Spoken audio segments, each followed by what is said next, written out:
We're going to walk down Pennsylvania Avenue. I love Pennsylvania Avenue.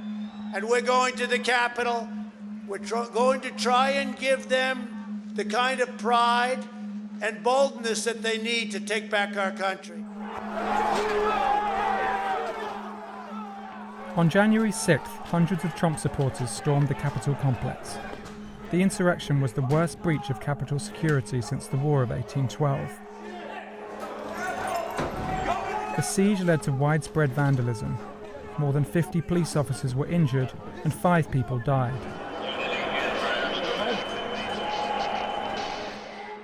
The Washington Post examined hundreds of videos, analysed publicly available maps of the Capitol complex, gathered hours of police radio, interviewed dozens of witnesses, including members of Congress. You know, when the plane's going down or the building's on fire, was this that calm? And reviewed official communications to reconstruct how the pandemonium unfolded and retrace the peril that lawmakers faced. In the crucial first hour of the attack, the mob stormed through the Capitol, at times coming within feet of lawmakers or Vice President Pence. The Post used a facial recognition algorithm to analyse video from inside the Capitol and estimated that at least 300 rioters were inside the building while police struggled to evacuate lawmakers. Members of the mob violently clashed with outnumbered police and in some instances appeared to be looking for members of Congress.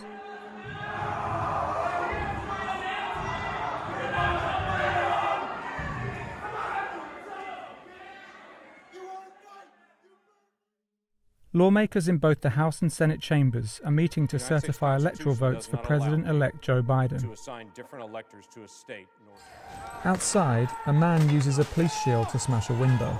He was seen earlier that day with members of the Proud Boys, a far-right group with a history of violence. A group from the crowd enters the Capitol, a floor below where the Senate is in session. A minute later, at 2:13, Pence is ushered off the Senate floor to a nearby office. Senate President Pro Tem Charles E. Grassley begins presiding, but almost immediately calls a recess. And it will stand in recess until the call of the chair. We'll pause. Protesters are in the building. Thank you. Grassley is escorted out of the Senate chamber.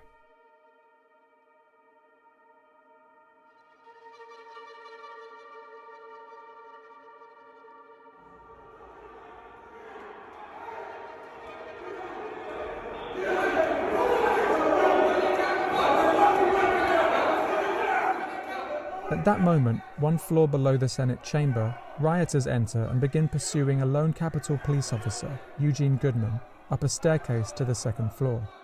They are nearing the chamber, which is filled with lawmakers.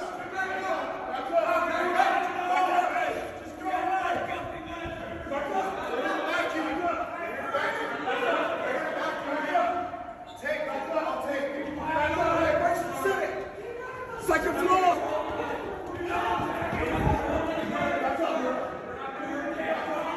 The rioters at one point pass within 100 feet of where Pence is huddled with his family. Goodman leads the mob away from a nearby entrance to the chamber and toward a line of police.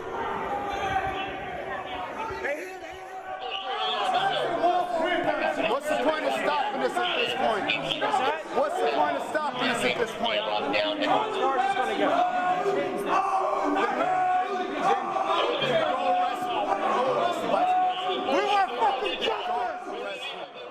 Around 2:15, the doors to the Senate chamber are locked. A bunch of senators just ran out of the session. Yep. A bunch of senators just ran out of their session. Oh, did they? That's what they said. Whoa! Yes. Senators ran out of their session. Senators ran out of the session? Yes.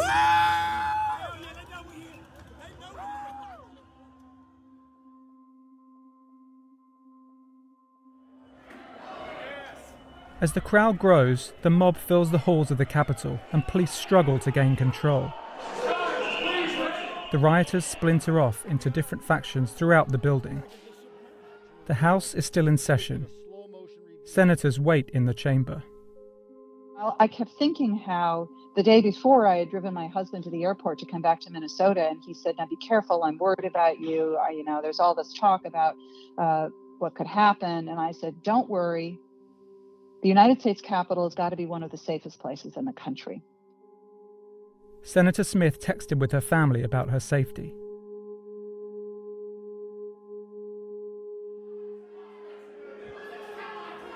A group of rioters move toward the northeast side of the Capitol, where officers attempt to push them out of the building. You gotta do it from outside. Sorry, you gotta do it from outside. Come on. Come on, guys.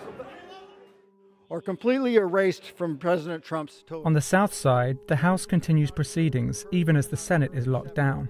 Representative Paul Gosar has the floor, but members are restless. Mr. Speaker, can I have order in the chamber? The House will be in order. The House will be in order. Okay. Police announced the attack on their radio channels. The Capitol has been breached. House Majority Leader Steny Hoyer is escorted out of the chamber, and the House goes into recess. House Speaker Nancy Pelosi has already been evacuated. At 2:19, Capitol Police issue an alert on a, quote, security threat inside the building. By 2:25, the size of the mob swells in the crypt, the room right under the Capitol rotunda, and violent rioters crush the police. At the same time, on the floor above, another lone Capitol Police officer fights to keep an entrance to the rotunda closed, but is overpowered by the mob.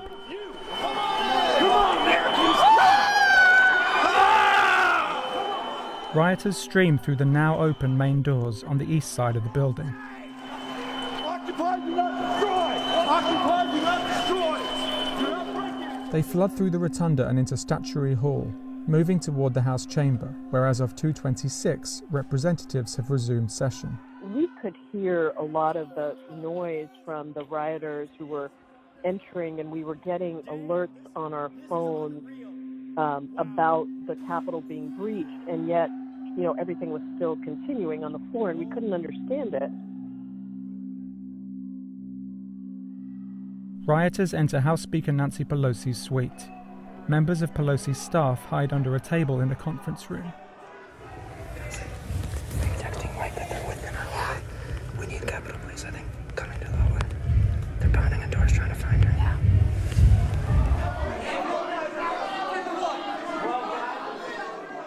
Rioters gather near the House chamber entrance. Well, we came this far. What do you say? Drag them out! Drag them out!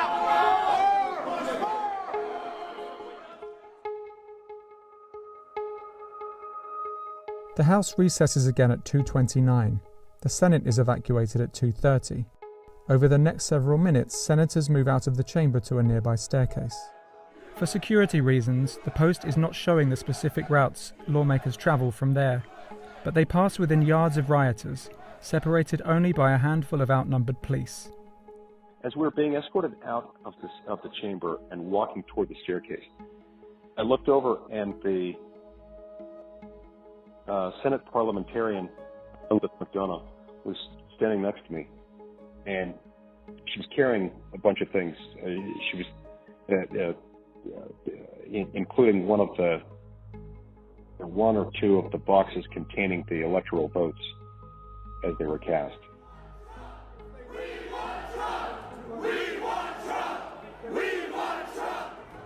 At 2:33, a request for assistance is announced over the police radio. On radio, please be advised, U.S. Capitol just asked all military and sworn officers to come to the... Team 2, copy. 23. And the last part was the first part of the transmission. Military as well as all sworn protesters due to a breach to the Capitol. Do you copy? Copy.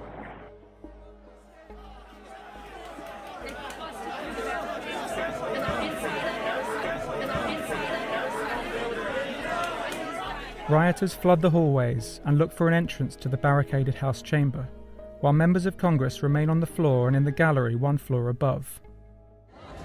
We were just told that there has been tear gas in the rotunda, and we're being instructed to each of us get gas masks that are under our seats. Over the next few minutes, security attempts to block the chamber doors as lawmakers and staff evacuate. When we were evacuating, they were actually pounding on the House door. So we knew that they were there, they were pounding on the House door, and we were in the process of evacuating. They kind of yelled at us, from below, since we were in the gallery, that there's been a breach and we might have to hide under our feet.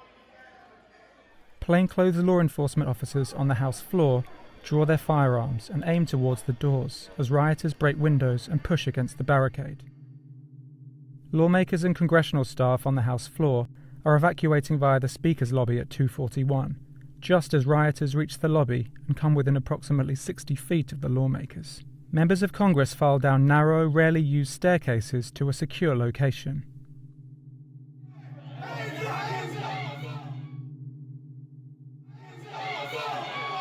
As the last lawmakers from the House floor leave at 2:42 p.m, the number of rioters grows around the House chamber.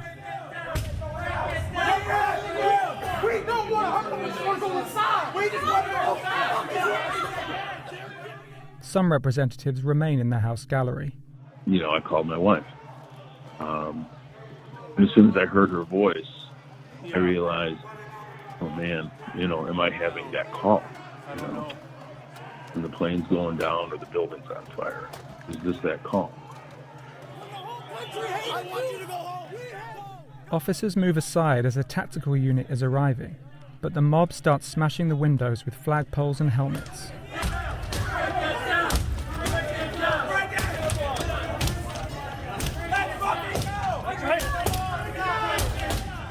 On the other side of the building, rioters have entered the Senate chamber. In the House chamber, members crouch in the upstairs gallery. They are unable to leave, locked in by the Capitol Police to prevent rioters from entering. There's a gun! Hey, he's got a gun! He's got a gun!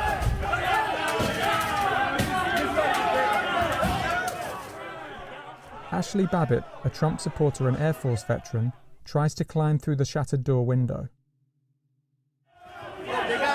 An officer fires a single shot. The shot was audible inside the House chamber, where members are soon concerned their lapel pins might identify them. Yeah! The fuck? Take your pins off! Pins off! Babbitt later died of her injuries.